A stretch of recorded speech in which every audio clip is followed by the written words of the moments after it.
everyone, and welcome back to Fear the Final Girl, a Van Ryder Games podcast. I'm your host, Jamie, and back again with me, of course, is my co-host, Evan. Hi, Evan. Hi, Jamie.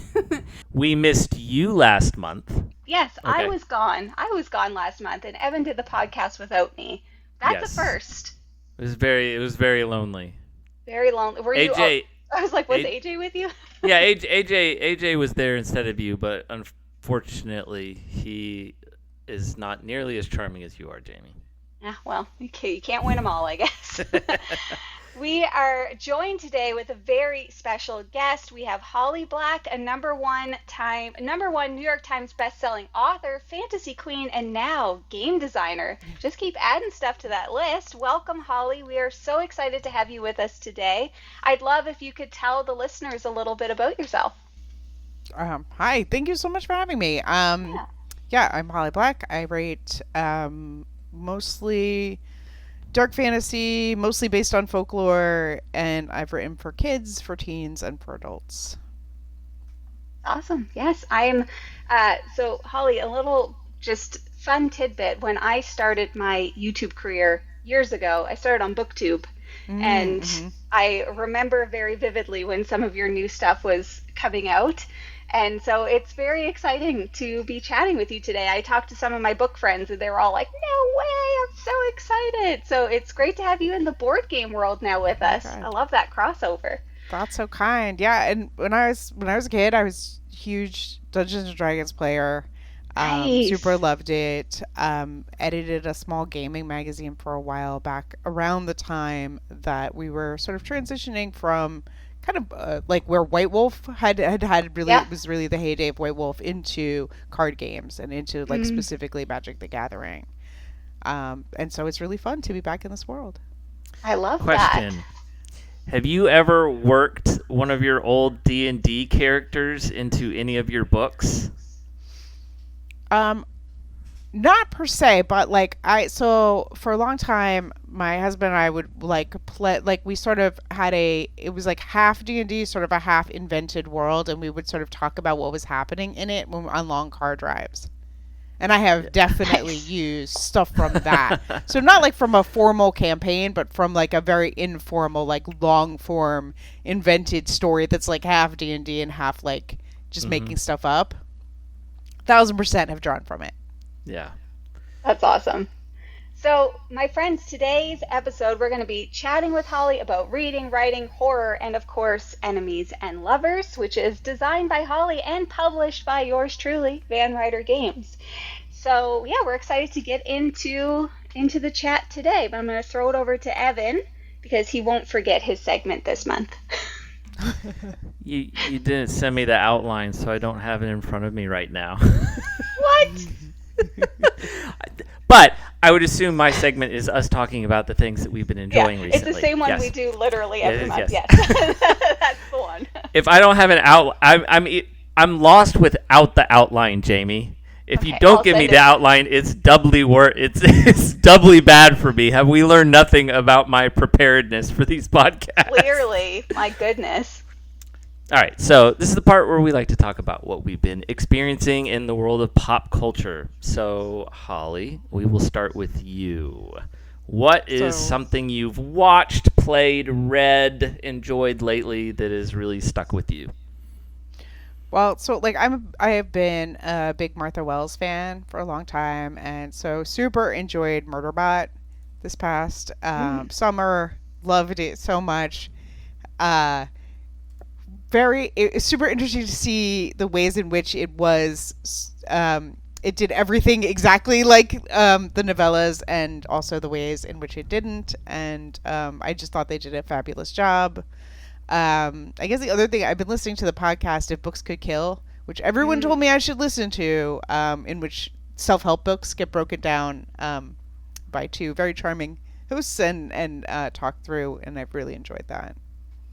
That sounds really definitely checking that out. Yeah, that sounds super interesting. What about you, Jamie?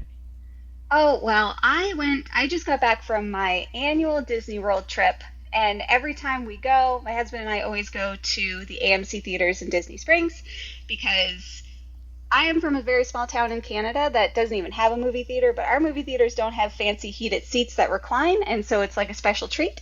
So we usually go a couple times. But I saw Weapons, Oh, I and saw Weapons too. yeah, it was weird and kind of wonderful. I didn't really know what to expect going into it. This is, I believe, the same people who did The Barbarian. Yeah. Um, Mm-hmm. and so just from that alone, you know it's going to have some like twists and turns. But essentially, the premise of the movie is this one teacher, her whole classroom of kids, one day is just gone. They've all disappeared. They've run away, and nobody knows what happens. And then the story kind of like unfolds from there. And it is, of course, a horror movie, and it was so interesting that the whole time like they told it from like multiple perspectives and the story unfolded over multiple perspectives, and it was just like I loved it. I thought it was fantastic. The ending, 10 out of 10. It was wild. It was great. I've seen it twice now, and the ending was just as much fun, if not more fun, the second Yeah. time. Yeah. Surprisingly hilarious ending. Right? Yeah. Right. Yeah. It was so good. And I really didn't know what to expect. And it was like, I thought, a really good balance of like, is scary with like a little mystery and humor. And yeah, I think of the movies that like group has done, because I think they also did Companion as well, possibly. No, is that like producers? It's like produced by the same people who produced Barbarian, which is got it. always the most tenuous of connections that you can flog Right. in your marketing. Got it. I was gonna say, because if it's any connection, then of all of them, this has been my favorite one so far. But yeah, I thoroughly enjoyed it. I saw The Long Walk last night. Oh, my friend has been trying to persuade me to watch it. Should I go see it? Yeah. So no. For those of you who are not watching the video right now, I'm pretty sure I scrunched my face up in this kind of You half sure did. quizzical. I don't like it. Yes, it's good. I don't know that you should go to the theater to see. It doesn't feel like a movie you should necessarily go to the theater to watch unless you want to support the movie and give it money at the box office. It's a very, very small film. I mean, the whole thing literally takes place with them walking. I think there's like maybe one or two very, very brief flashbacks, but for the most part, the whole thing is them walking. A very long walk. Yeah. And it's incredibly violent. Like shockingly so, probably also in part because the people getting killed are essentially kids. Like I guess they're supposed to be 18, but like they're very young. It's really interesting, but it's hard to say. I feel like it maybe had more to say than it actually did. Like part of me wants to like really analyze it and see how it like relates to, current events and feel like there are lessons for us, and I just actually don't think any of that's in there. It's just but it's a good post-apocalyptic kind of violent, interesting, twist on that kind of stuff. It's basically like really, really, really. It's like the indie version of Hunger Games. Is exactly what it is. What if Hunger Games only had a budget of $20 million? and that's what this is. So, but I liked it. So. Did you ever read Interesting. it? Did you ever read? No, I've read an enormous amount of Stephen King, but I haven't read this one. Curious. I think it was a curious short if it was story. similar. Have you read it? I have read it, but so I was curious how similar it was to the short story. Yeah, no, I'm not sure. I haven't read the short story, so.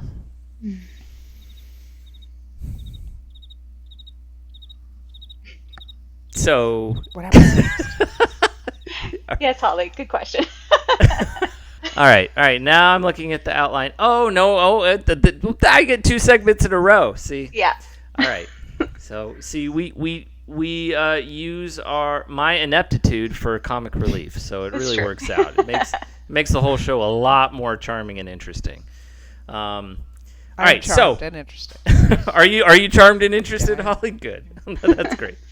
All right, so obviously this is Van Ryder Games podcast. We like to feature a different game each month, and this week we are featuring a game we are very excited. It's coming out this winter called Enemies and Lovers, which is based on the Elfheim series by Holly Black and designed by Holly Black. Dun, dun, dun. Your first foray into game design, correct? Yes. Yeah. And you ran a Kickstarter. It was very, very successful. You've delivered the game to Kickstarter backers, and we have been fortunate enough to partner with you to kind of take it, do a few little tweaks for the mass market, and we're prepping and planning to release the game in a new format to a hopefully much larger audience. I So appreciate you guys taking this on. yeah, it's been wonderful. It was probably one of the most fun things I've ever done. Is trying to figure out how to design a game, because I started out in the sort of position of being like, well, I like games, I know games, it's gonna be fun, this is gonna be great, and then sort of like coming up with an idea and trying to play it and realizing I didn't know anything about games but it was something that I was really interested in, and so just playing with it and refining it and coming up with different iterations was really fun to do. And then it was super interesting to see what y'all found to tweak on it, and how you all then refined it further. Yeah. So to explain a little bit how it works, it's a card game, and it features characters, all characters from your series, Mm-hmm.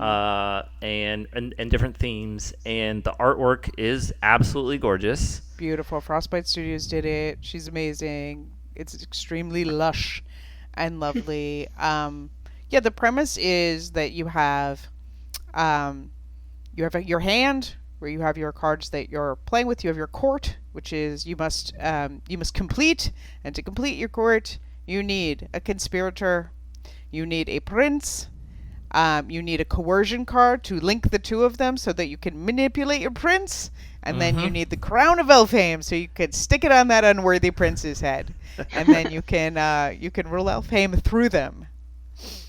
And I've read the first book in the series. Having read the first book, it really does do a good job of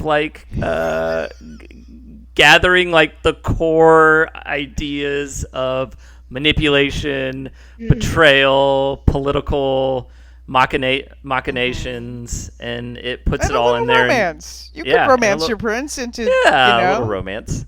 A little romance. If you get those cards. It is one of the forms of manipulation in the game. Yes, it is one of the forms of manipulation. So especially, even if you don't love the Elfheim series, but especially if you do, it is and I feel like your Kickstarter backers, who are also fans of your books, I suspect that I feel like the feedback from them has been similar, and that it really captures. They basically get to live out in card game form, the stories that they've fallen in love with from your series. Yeah, and betray their friends. Perfect. It's always fun. I'm excited to play. So you said that's going to be sometime winter? Yes. So that's the goal is winter this year. I mean, we're still tweaking the release date exactly, but I think we have. I think Holly's seen. I think we have approved all the files. It's at the manufacturer right now, so it is. Production is happening. Amazing. Shiny and for foil. anybody, shiny foil. Shiny foil is being applied. We're gonna. I love a foil. Lots of shiny foil. Great. Yeah, I was going to say, for anybody that wants to make sure that they stay up to date and they know exactly when the release date will be, of course, make sure to join the Van Ryder Games Discord, because I am positive it will be announced in there as soon as we know more. Awesome. So I say it's time to dive into the monthly topic. And the monthly topic is Holly. Uh-oh. Uh-oh. So we got lots of questions to discuss and dive into, and really want to learn, a little bit more about you. And we have some fun questions and all of that good stuff. So maybe to start, for the listeners who aren't familiar with the Elfhame series, just tell us a little bit about the series and you already kind of talked about what inspired, actually making the game, but just tell us a little bit about the series. I myself I've also read, I'm on book 2, so spoiler adverse, but I know the premise, but yeah, I'd love for people to know a little bit more. So the premise of the series is there is a girl whose name is Jude, and she was growing up in the human world. She had an older sister who had kind of like a little bit cat eyes, and she had a twin sister. And one day, a man came to their door and claimed that the cat-eyed sister was his daughter, and that his daughter had been stolen by their mother, who was his wife. And some back and forthing ensues, and he winds up murdering both her mother and her father and taking all 3 girls to Fairy, where Judy grows up. And so Maddox, the murderer, is sort of this, monster figure in her life, and also sort of her father, because he raises her. And Jude and her sisters, to some extent, are trying to navigate what is their place in Fairy. And, specifically for Jude, like, where, how does she continue to survive in a place that is not meant for her? And she also has to deal with the fact that she, in the palace school, is thrust together with the youngest and worst of the princes, Prince Garden. And as the events of the book roll out, she has to decide how much she wants power and how much she's willing to become like Maddox to get it, and how much she's willing to manipulate even someone she doesn't like, if it means she will be able to, if putting him in a better position puts her in a better position, how much is she willing to do that? Right. I'm also I'm just really curious, because you have, this isn't your only series. You've got other series, other books. What about this series in particular, and these characters, where you're like, this is the one that I've got to bring to life in the form of a game? So it was actually, someone had suggested to me that maybe I could like take a game and that existed and maybe skin it with this series. And I thought, oh, that's so intriguing, like, would be so fun to have a game. And then I thought, oh, well, if I'm going to do that, it would be sort of cool to have my own game. Yeah. And I thought, oh, I know a couple people who've made games. I could reach out to them. And then, and this is where, the foolish part that gets us here, I was like, well, what if I tried it myself? And that's sort of how the entire progression happened, in which I sort of went from being like, oh yeah, what a great idea, to like, oh, maybe somebody else could, to, oh no, maybe I could, to, okay, now I have a whole bunch of like magic card sleeves and I'm stuffing different possible rules in them, and like forcing my family to play with me night after dinner. Right. That's how it starts for most of us. Holly. Yeah. Hey, I really like games. I should make one. Yeah. Like so many things, right? If you know what you're getting into, you wouldn't do it. But since you don't, you're like, okay, Right. great. Yeah. So after making one game, do you have an itch to like do more? Are you like, oh, I've done a card game, maybe I want to try something a little bit more tactile, like with a board game and like bits and pieces and all that stuff? Or are you like, I've scratched the itch, I'm good? I've thought about it. I think it's one of those things where I think if I had the idea, I would love to try something again. But right now I don't, but I don't have the idea, and I'm hoping in some ways that I don't, because now I know how much work it is. Right. But it was really, really fun. And there's a lot of ways that it's like writing. Mm-hmm. You're editing in some of the same ways where you're like, this doesn't work. Well, what is the thing that I can do to fix it that will break the game the least? Which is a Right. lot like what it's like when when you realize there's something wrong with your story. You're like, well, what can I do to fix that thing that will break the story the least? Mm-hmm. Yeah. I'm also curious about, because you said you're interested and have experience in RPGs. Hmm. This is such a vast world. Is it something that you'd ever want to kind of translate into that type of game? I'm tempted, but I that is boy, Yeah, that daunting. is a thing. That Yeah, is. yeah, And for I mean, sure. fairy is also a very difficult thing to, I think, put into role playing, specifically because so much of the magic is so numinous, Mm, and I think has so much of like a sort of night logic quality to it, in which the thing, it follows a kind of fairy tale logic, which I think right. is very tricky to translate into games. I've seen um, ways that people have done it Hmm. for fairies. When you have changeling, and you have like, there are other, and you have like a book, there's a role playing game called Fairy, and like there's Hmm. but it is hard to do, to take something that is kind of known for its loosey goosey Yeah. relationship to reality. Time moves differently there. It moves differently, minute, like thing to thing, and move it into something that you can actually play and doesn't feel like you're not able to make logical smart decisions as a player. Hmm. Right. Yeah, I feel like it would be very, like, it's one thing to create the whole world Hmm. already and write the stories, and then to translate it into a playable thing. Yeah, it's a lot, but I mean, never say never, I But it guess. would be fun. Yeah, it would be fun Yeah. to come up with a like how that system could work and feel mythical and have that folkloric quality. I Yeah. know that there are some really interesting games that have approached that. Yep. Um, so yeah, it would be fun to do. Yeah. Um, so the world you've built is it's very vivid and, might I say, a little cutthroat even. If you had to Just a assign, little. just a little cutthroat, if you had to assign RPG style like roles to Jude and Carden, I'm curious, what would they be?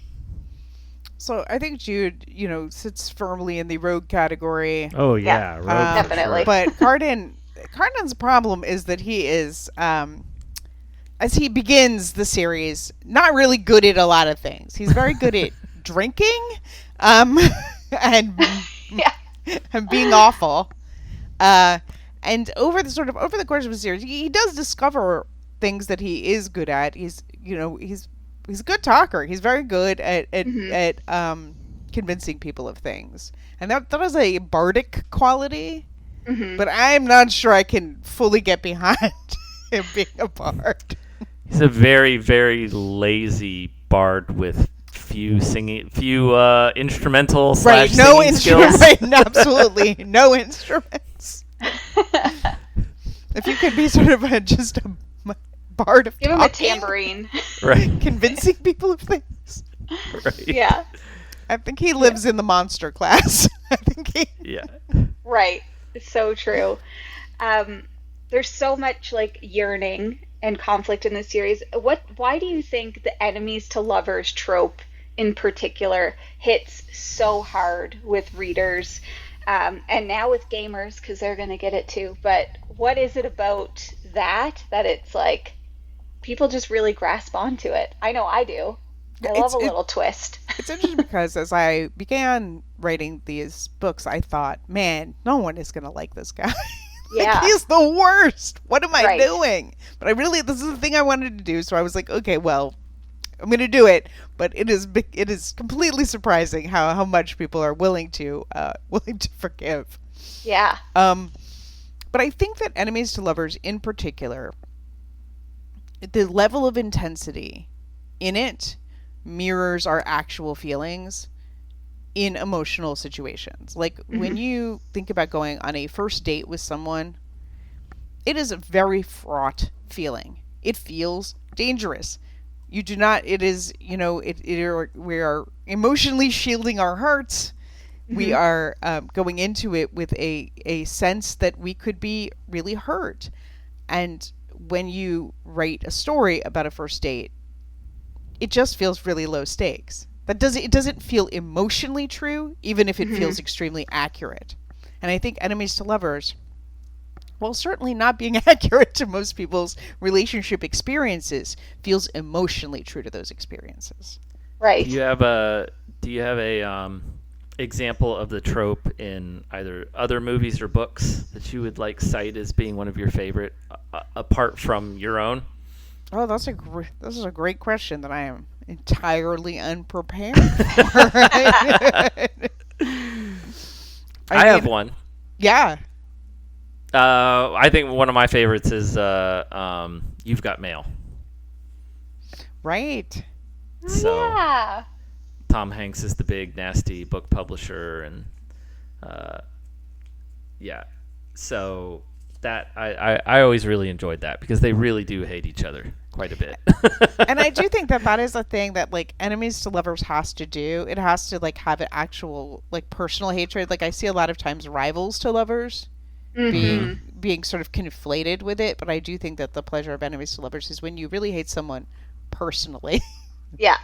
And I think some of the pleasure of it then is like if this is the last person in the world you can imagine, right? You can imagine liking, then how powerful is that relationship or is your attraction to them that it can overcome that thing. Hmm. Probably something else to do with it is that hatred and love are in a lot of share an enormous amount of similarities as emotions. I mean, especially as they revolve around obsession. I mean, Hmm. when you hate someone, you think about them all the time. They take up so much space in your Yeah. head. Right. And the same thing with when you're in love with someone. It's just so the amount of emotional energy both of those like emotions take when directed at another person is it's not hard to see like how The jump. it can very quickly switch Yeah. just a Yeah, little bit. right. Right. They say the Yeah. opposite of hate, right, is hatred is indifference. Right. Hmm. Yeah. Yeah. That's very true. If you could create a game for another one of your books or series, which would you pick? Hmm. It's I like did picking from your children. well I wrote a vampire book that was so much of a love letter. The book is called Coldest Girl in Cold Yeah. Town, and it's Love such a that love book. letter to all of the vampire books I read as a kid growing up. I was a big Anne Rice kid, and like I realized how much that my association of with vampires was about infection. Like there was a certain sense Hmm. of infection that I felt had like moved out of how we wrote about them, and this sort of fear of blood. Um, and I was really wanted to write a book that did all the things I loved, and I think a vampire game would be really fun. It's not, there are many vampire games, but I still think they're always like there's something about the enduring eternal quality of the vampire that and the fact that we all know basically the rules, even if the rules have some variations. Hmm. It is a very rules based creature, right? Where Yes. we that I think really opens it up to being a good, fun, fast game. Yeah. Yeah. It's funny. I've never thought about vampires like that, but it's so true. I'm like, I wonder if they're going to be able to step through that door without being invited in. You think about that in like Right. every vampire thing, and it's like, why did I think that? It's like, oh, that's a vampire rule, didn't you know? Yeah. There. So if Jude and Carden were to play this game, Yes. who would win? Jude. Obviously. He just there's really only one of them that has that killer instinct. Right. I mean, he could win off He of could lots get of lucky though. maybe. He's very Yeah. lucky. He's a Yeah. very lucky man. So true. I knew that was going to be the answer, right? Is that you never know. It could be like, no, he's really lucky. He might actually be able to do it. Uh, I'd love to maybe switch gears a little bit and talk more about your writing. Um, I would. I'd love to know if you write more with like theme in mind? Do you have like how does your writing kind of emerge? How does a story emerge from you for you?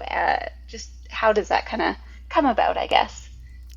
A lot of times I start with I have some part of the story. I have some part of a character. Mm, And I have a feeling that I would like the reader to experience, which is, I think, why I am often extremely frustrated by my process, because I want there to be a certain kind of texture to the story itself and to the way it moves, and so a lot of times I'm looking for the plot movement that will give me the feeling um, that I am imagining. um, right.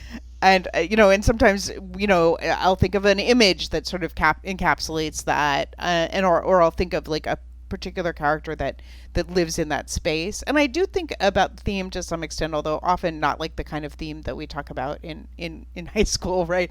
I think about thematically, like when you have a character, books are all about tormenting them, right? The Mm-hmm. worst thing that the thing that they're afraid of, that's the thing that's going to happen to them. Their fear, they're going to be facing it. Their secret, it's coming out, right? And so, what thematically does that mean? I have a book that's coming out next week that's called Thief of Night, and it has shadow magic in it. Mm, And the protagonist of it, has a lot of stuff in her past that she's not dealing with. She has, shadows, she has a shadow self that she's not confronting. And then also we have, actual shadow magic. And I think, fairy, there's so much in Elfheim that's about power. But it's also about magic itself, right? It's about, what does it mean when you're not magic and you're living in a landscape of magic, and you are, and everyone around you has magic. They will live forever. They are not human. Like, what does it mean in that case not, to be human? mm, um and I think whenever I think thematically you have to play through certain kinds of stories for certain kinds of characters. right. Yeah, I was curious because, you've written a lot of like different kinds of stories and for different kinds of readers. Is there, do you write for a specific kind of reader when you're thinking about that character and that story, or are you just writing it for yourself because it's a story that just needs to get told? I try really, really hard not to think about readers when I'm writing. It's not Yeah, always easy, especially when you're like partway through a series and right. like how people have been experiencing it. But I think the only reader I really know is me. The only person I Hmm. know would I really like this is me. And Hmm. so I try to write the story I want to read. I try to write the story that I want it to be. Um, and so when I'm talking about like a feeling I want the reader to experience, initially what I'm talking about is a feeling I want me to experience. Right, yeah. And I think, the more I can tell myself, nobody ever needs to read this. Like, if is, no, I could just keep this, like, no one ever needs to see this. The more I can write, I think the truer thing, the thing Hmm. that is more what I wish it to be rather than what I think people would enjoy. I mean, like I said, like when I was writing Chrome Prince, I thought no one will like this guy. Right. um, and I think it goes to show, like, if you really like something, people often will come along with you.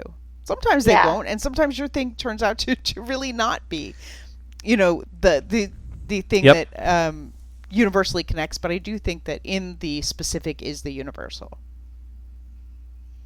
So interesting what you just said, because I've never actually thought about it in depth, like as a book series, but as you're writing it, like you're still writing what's going to be happening, and theories among the readers are coming up, and they might predict something and they're like, I knew this was going to happen, or like how, because it must be a balance of like, well, I want to give the readers kind of like what they want and what they're excited for, but the story needs to go this way. Like, do you find if enough people think they know what's going to happen that you're likely to change the course and to make it something different, or do you generally have like the full picture in your head when you start book one versus ending book three or whatever it might be?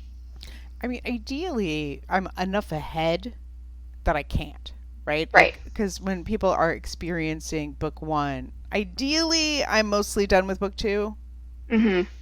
And so that I think, and I've never had an experience where people really, really had like a such a dissonant reaction that I would have had to rethink what I'm doing. Like Hmm. I would if somebody had a if there was a universally dissonant reaction, then I have messed something up badly enough that I need to rethink what I'm like. I would need to rethink what I was doing. Sometimes if people are super interested in a very specific thing, I might think about how can I address this, Hmm. or if they had a question that I didn't really think about, but it comes up again and again, I would think about Hmm. it. But mostly, I I think things are I think the things that people are wondering about are already usually sort of addressed. Right. Yeah, interesting. I've only ever thought about because, like, I don't know. I think about like Game of Thrones, the TV series, not the book, where Right. everybody's like, "This is going to happen. This if this doesn't happen, if it." But fan theories can be so like loud, I guess. Yeah, I think that to have a situation like the one you're describing, which is really, Hmm. it is really interesting when people are in that position.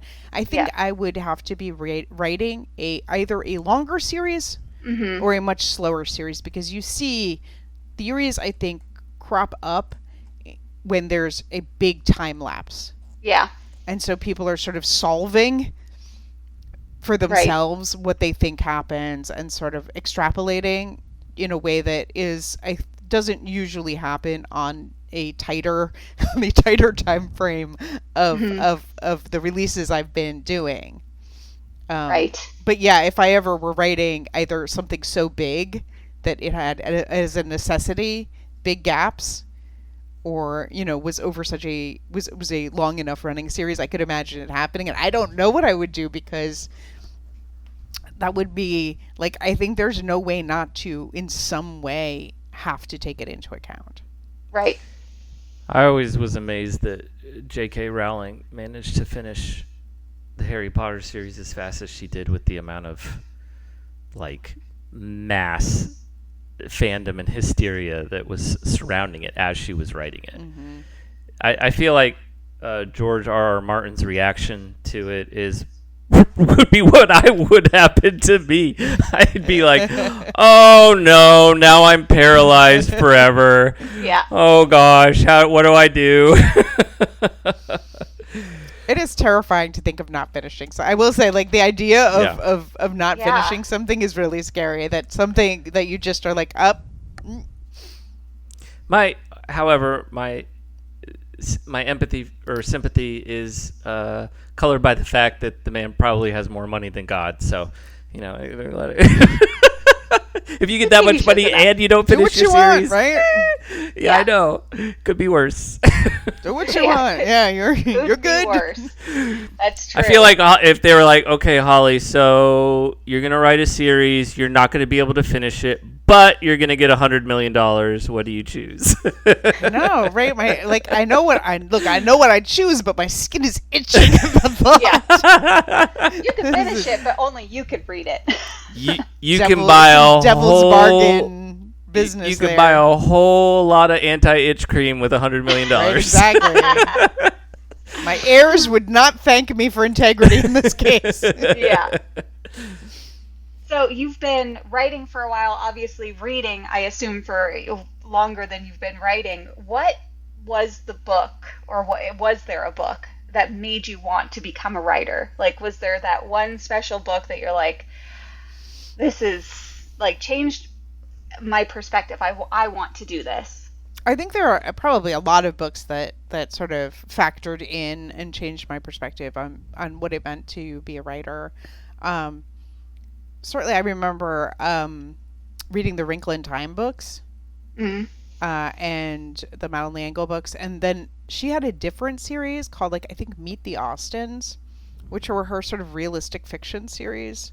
And I, was a kid who was like, sure, more. I like this writer. I'm gonna read more books. I was, really enjoying the Scholastic Book Club. Um, and I remember reading them, and they eventually come around to meet each other, and it blew my mind that this sort of the fantastical series and the realistic series turn out to exist in the same world, and the characters cross over. And I do think it was one of the things that made me think about writing really differently, and think about also like, what does it mean when you can expand a story, when a story can feel bigger in that same way.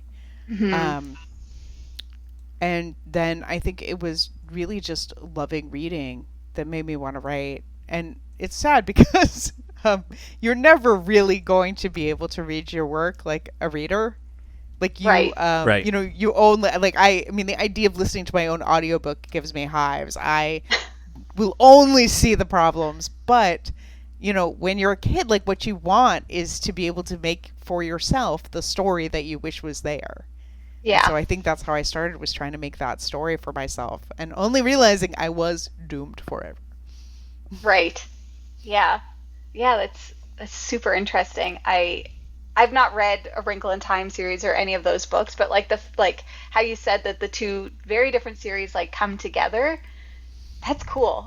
I like that. I feel like, as, you know, a young reader experiencing something like that would be like, wow, that's different. I want to do this too. So on this podcast, we do talk a lot about horror. Obviously, one of our flagship games is Final Girl, which is a very horror-esque game. I feel like I already know the answer to this question, but are you a horror fan? Do you enjoy horror movies, books, shows? Yes and no. I'm a coward. This is a basic fact about me. I'm a coward. But I do love horror, and so a lot of times I'm making bargains with myself about like what I can let myself watch. I had very traumatic watch of Return of the Living Dead Part 2, I think it is, or like Dawn of the Dead. It's one of the sort of the second in that series. When I was a young teen and I was trying to impress some punk rock kid who was staying at my house because my friend's mom wouldn't let him stay at her house. And my younger sister, was ready to watch. She loved horror, loved all horror, and was watching this. And I had to sit there then and be cool enough to watch it too. And I was completely horrified and like could not stop thinking about it. Dawn And of the to Dead is a this scary day, movie. carry a fear of zombies, like a true. Like, if you make a ooh noise and come toward me, I'll get really mad. And so I have a complicated relationship with horror. Love it, am scared of it.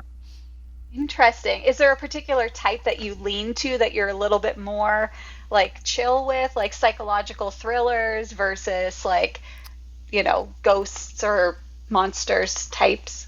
Yeah, psychological thrillers don't bother me. I don't like jump scares. I think, you know, the more jump scare-y it is, the less I like it. And I don't like zombies. I love a zombie. But I love a vampire. I love a revenant. Love a ghost. Love the undead generally. A ghoul, I'm in. Not a zombie. Just not a zombie. I very similarly, when I was growing up, well, not very similarly, but Goosebumps, the show. They had a werewolf episode, and I watched it when I was a kid, and I was convinced everybody was a werewolf. I was not on board. I hated it. I'm like, it's a full moon. I gotta hide in my room because something's for sure gonna happen. And then one day I discovered Teen Wolf, the MTV like newer version, and I was like, I think I like werewolves actually. So now I'm cool with it. So maybe you just need to find the happy zombie that is less scary. When I was a kid, there was a folklore book called The Lycanthropy Reader, and I remember specifically in it there was a flower that if somebody sniffed, they would become they would become a werewolf, and Scary. It haunted me. Yeah. My parents had this like sailboat, and they would like stuff me and my sister in the front of the sailboat and like make us go on extremely boring long vacations. And I remember we would go past these like little stretches of land with flowers on them, and I kept being like, could it be the flower? And playing this like weird game with myself. We're like, okay, say you land and it's the flower. Do you sniff it knowing that you would then become a werewolf and probably eat your family? Or do you wait for them to sniff it and then they eat you? Like, What do you do? That would be very difficult. I would be holding my breath the whole time, like, not me, not today. Have you seen Warm Bodies, Holly? I have not Or seen Reddit? Warm Bodies, nor will I. Oh, Warm Bodies! I think you would probably really. So if you want to make peace with your hatred of zombies, Warm Bodies is a perfect movie to do so. You could read the book, too. I found and Shaun then that way of you the don't have to Dead see them. slightly upsetting. Oh, Shaun of the Dead is funny, but then it turns into an actual zombie movie at the end.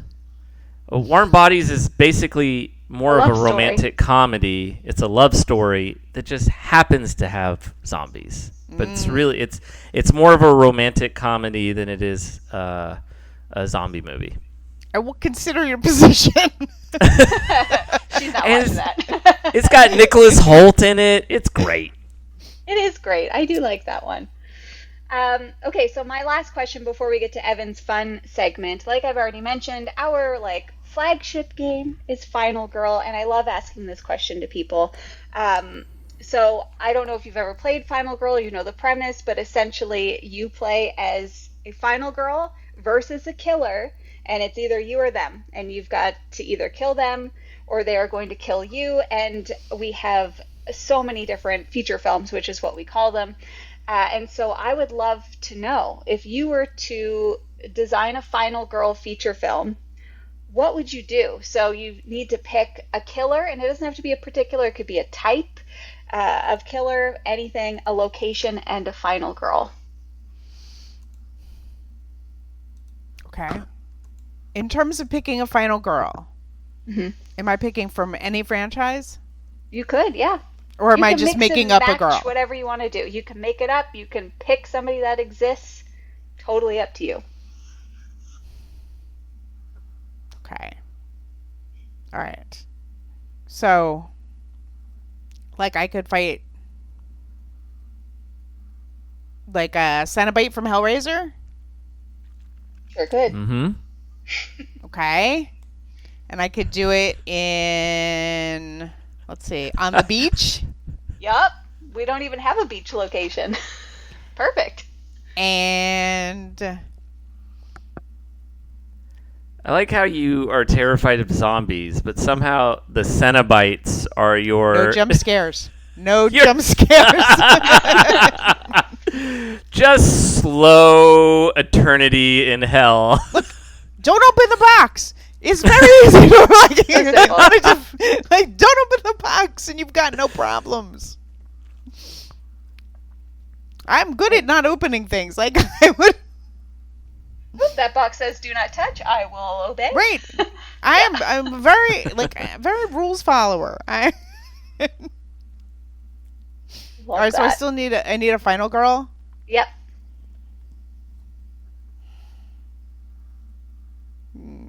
Would you count Buffy's not a final girl though, right? Sure. Sure. She's even with powers? Yeah. Okay. Oh yeah. Yep. All right. So we got Buffy versus Cenobite at the beach. At the beach. That's a mashup right there. I love it. I love it. That's awesome. Okay, so those are all of my questions. I'm going to throw it over to Evan because he has planned us some fun, and I love when Evan plans us some fun. It's usually fun. Usually fun. All right, so we often like to play little games and little stuff like this, and sometimes I like to so Holly, one segment we had a designer come on, and I had gathered terrible reviews of their board games, and they had to figure out which terrible review went with which game. This is cruel, and I enjoy it. So that was one of them. So, but today for you, I have put together a little trivia quiz, but specifically trivia about your book series, your book series. So, I have no idea. I've only read the first book, so I have no idea how hard these questions actually are. But let's see how many we've got 10. Let's see how many of you can get. I guess you can probably play along too, Jamie. Since I'll do my best. All right. Okay. Here we go. You ready? I'm ready. Question 1. What color are Carden's eyes, which are frequently described in the books? Oh, he's got a gold rim around them. Mm-hmm. They're dark with a gold rim. They're black with a gold Correct. rim. Very good. Black with gold rims. Ding, ding, ding, ding, ding. All right. Like, I actually know that George R.R. Martin actually has like a guy who is his librarian. Like he doesn't even remember all of the details of his books. So if he needs to ask some question about like, hey, who's whose third uncle, in the such and such era was this person, and he's got a guy who just is like, oh, that was so and so, who's got a photographic dream memory. to have a guy. Yeah. Do you not have one of those, Holly? I do not. All right, second question. What type of fairy is Maddock, Jude's foster He's a red cap. father? Ooh, very good. I don't know why I'm answering these like I'm really like All right, 2 for 2. Okay. Question 3. What is the name of Carden's mother, who lives apart from the High Court? Lady Asha. Also correct. Very good. All right. Apparently these aren't hard enough. Okay. Next one. The royal family of Elfhame belongs to the Greenbrier line. Mm-hmm. What plant is their sigil? Okay, so if I am correct, and that this is what the sigil is, it's a tree, and it's got roots that come down and sort of do some weird stuff. It says briar roses. Is that? Sure. Or a tree with roots? Sure. All right. You probably know better than whatever internet resource I used. Okay. I'm not so sure. I probably did write that somewhere. All right. Question 5. What is the name of Locke's personal estate in Elfhame? Okay, yeah, now we're at Locke's estate. Okay. It's not Hollow Hall because that is Balakin's estate. Yeah, I don't know. What is it? The answer says Hollow Hall. Is that That's wrong? Balakin's place. Is that Balakin's place? What is the Isn't name it? of Locke's estate in the Elfhame books? Do-do-do. Oh.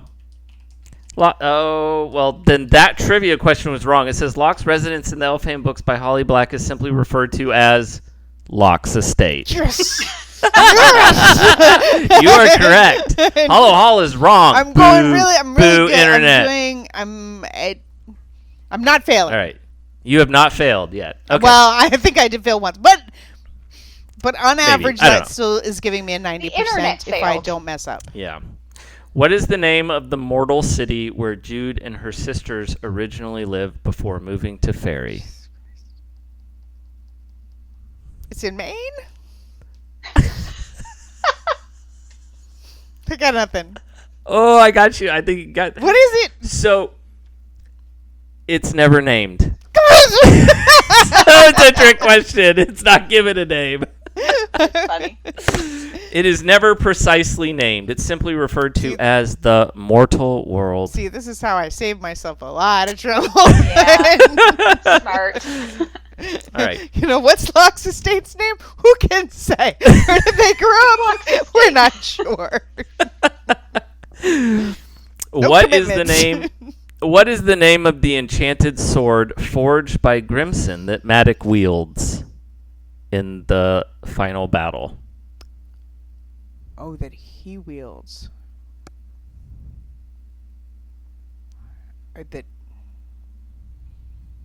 So, not Heartsworn and not Heartseeker, right? A different sword? Neither of those are the answer, Right. according to No, I have this. no idea. What is it? Grief? The look on your face says maybe. Yes, my question really is really. I don't know. It definitely was wrong before. All right, what is the name of Maddox's sword forged by Grimson? I mean, he definitely does have a sword. I'm looking at a wiki. It's not saying it's grief. We're going to chalk that up to another fail from the internet. I'm going to find out, though. I'm going to find out if he ever names that sword. Okay. In Elfheim, which fairy court is associated with debts and oaths ruled by Lord Royben? Court of Termites. Correct. Ding, ding, ding. All right. 2 more, which you basically aced this. All right. Maybe. In how the King of Elfheim learned to hate stories, what childhood tale shapes Cardan's view of love and cruelty? I do not remember the title. It is Ray. I don't remember it. Yeah, I don't remember the title. The story. Oh, can you describe it? What is in the story? Yeah, there's the boy who doesn't know what. Is it the boy who doesn't know what fear is? Is that one? Well, this one says the story of the tailor punished after making clothes for a king. Does that sound right? I really, honestly, that does not sound right, but that doesn't mean there isn't a line somewhere. I apparently needed to fact check my trivia I'm much better. I'm fascinated by these. Like, is that, like, what is that from? Because it could be like, you know what I mean? There could easily be a line that says something, but I don't know. All right, final question. Okay. What exact wording does Cardan use in the binding bargain that makes Jude ruler for a year and a day? I will not get this correct, but it is, he says, I will, he says he swears that he will obey her for a year and a day and not 1 minute more. But I don't actually know exactly how he says it. I think this is is there a binding later in the stories as well? The one in the first book. This says, I give her my obedience and I give her my crown for a year and a day. She will rule in my stead until and unless she betrays me. No, you're right. Yes. Okay. All right, you get half a point for that one. I bet you someone out there has that tattooed. I mean, I do not have great quote memory. You know how people like pass quotes back and forth? I am not that person. I have a good visual memory. And so I can only remember the exact line of something if I can see it. Mm-hmm. Right. If I can remember seeing it. So yeah, I was like, wow, I will never remember exactly what he said. Well, I'm going to go ahead and say that, Holly, you have aced your trivia quiz, the Elfheim trivia quiz. Congratulations, especially since a number of my questions were not even right. Well, that's how you get me, right? You lure. That's how. Yeah, you really threw her off with some of those. Oh my gosh, amazing. So that is everything that we have for today's episode. I want to thank you again, Holly, for joining us. I know you've got a new book coming out, so if you'd like to do a little promo, feel free to throw that out there and let people know kind of what you got going on. Next week, I have the second half of a duology. It's the concluding volume called Thief of Night. It's the sequel to Book of Night, and it is about a down on her luck thief in our contemporary world, but with magical shadows, one of which she is bound to and is in a lot of trouble. Very exciting. And of course, we've got Enemies and Lovers coming out sometime in the winter. And once again, stay tuned for the exact release date. We will keep you posted. And the best place to stay up to date is in the Van Ryder Games Discord. I said it once. I said it 100 times. I'll say it every episode. Join the Discord and have some fun with us. It's a very nice place. It's a very nice place to be. But we hope everybody has enjoyed this month's episode. We will, of course, be back again next month with another episode. Don't forget to subscribe to the podcast and continue to join us. But once again, Holly, it's been so great to get to know you better and to have you on the podcast. But we'll see everybody again soon. Goodbye. So great chatting with you guys. Yay! Thank you.